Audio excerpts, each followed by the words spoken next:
पापा बाटा माछ आनी कौन हम आस किए खाइब पायल हाथ रंधा बाटा माछ फ्राए तापाई बस माछ गुड़ी को भल भाव धोई नहीं कि लंका गुंड हलदी गुंड लुण आ सोरिष तेल पकईकी भल भाव गोले नबा तापरे गरम तेल रे गोटे गोटे करके माछ गुड़ी को भाजी नबा तापरे एबे बाटा माछ फ्राए टे करबा बाटा माछ को झोल करिले भल लागेबनी ताको पूरा फ्राए करिले आहा आ होटल जाइते होबनी परा तापाई बस मु कटा प्याज पकईकी बाटिकी रखिथिबा मसला को पकईकी आ सबरे मु टिके मेथी पत्र पकाए काई कि ना तापरे जो टेस्ट डबल हुए ता जो टेस्ट आसे बस तापरे कोन करबा भाजी के रखिथिबा माछ को पकईकी पानी टिके पकईकी फुटै नबा देखु नांती मु आपन को केमिति मास्टर शेफ वालिया रेसिपी बताउची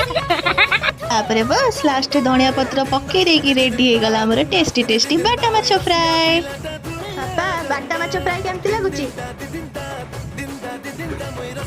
बढ़िया बढ़िया पूरा बढ़िया लागुची तो बढ़िया